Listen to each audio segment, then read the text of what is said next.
দিনের অপেক্ষা শেষ করে অবশেষে বাংলাদেশ ক্রিকেট দল এখন ঢাকায়।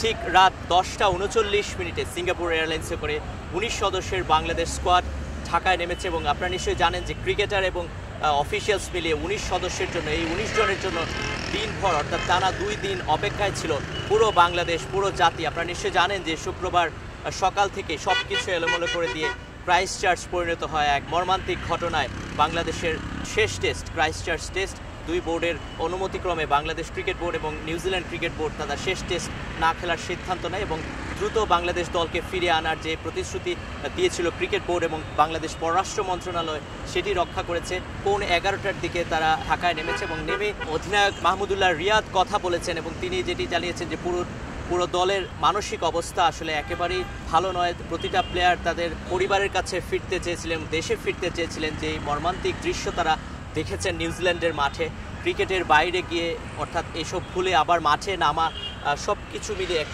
চ্যালেঞ্জের মধ্যে দিয়ে গেছে গত 2-3 দিন। তারা রাতে ঘুমোতে পারেন নাই এবং সব কিছু জয় করে অবশেষে বাংলাদেশে ফিরতে পেরে তাদের যে স্বস্তি রয়েছে সেটির কথা আমাদের জানিয়েছেন মাহমুদুল্লাহ রিয়াদ। একই সঙ্গে তিনি বাংলাদেশের অগণিত দর্শক, সমর্থক এবং বাংলাদেশ ক্রিকেট বোর্ড, নিউজিল্যান্ডে যারা সহায়তা করেছেন বাংলাদেশ ক্রিকেট বোর্ডের জন্য সবাইকে অশেষ ধন্যবাদ জানিয়েছেন মাহমুদুল্লাহ রিয়াদ। আপনারা জানেন যে নিউজিল্যান্ড সিরিজে তিনি অধিনায়কত্ব করেছেন বাংলাদেশ ক্রিকেট দলের এবং তিনি যেটি বলেছেন যে পুরো দল এখন বিশ্রামে কাটাতে চায় এবং একই সঙ্গে বাংলাদেশ ক্রিকেট বোর্ডের সভাপতি নাজমুল হাসান এমপি তিনিও বাংলাদেশ ক্রিকেট বোর্ডের পক্ষ থেকে ক্রিকেটারদের পাশে রয়েছেন এই প্রতিশ্রুতি তিনি দিয়েছেন এবং মানসিক অবস্থা ঠিকঠাক করে আবারও ক্রিকেটে ফিরতে হবে, কিন্তু তার আগ পর্যন্ত আসলে ক্রিকেটারদের যথেষ্ট পরিমাণ বিশ্রাম তিনি দিতে চান। তার বোর্ডের তরফ থেকে অর্থাৎ বাংলাদেশ ক্রিকেট বোর্ডের তরফ থেকে কোনো ধরনের চাপ নেই যে ক্রিকেটে ফিরতে হবে, ক্রিকেটের কথা মাথায়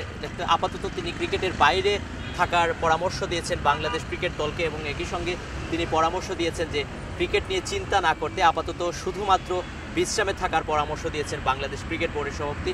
এছাড়া আজকে বাংলাদেশ ক্রিকেট বোর্ডের পক্ষ থেকে অনেক সাবেক পরিচালক, সাবেক ক্রিকেটার সবাই এসেছিলেন আসলে বাংলাদেশ ক্রিকেট দলকে বরণ করে নিতে এবং একই সঙ্গে তাদের পরিবারের সদস্যরাও এসেছিলেন এই হজরত শাহজালাল আন্তর্জাতিক বিমানবন্দরে।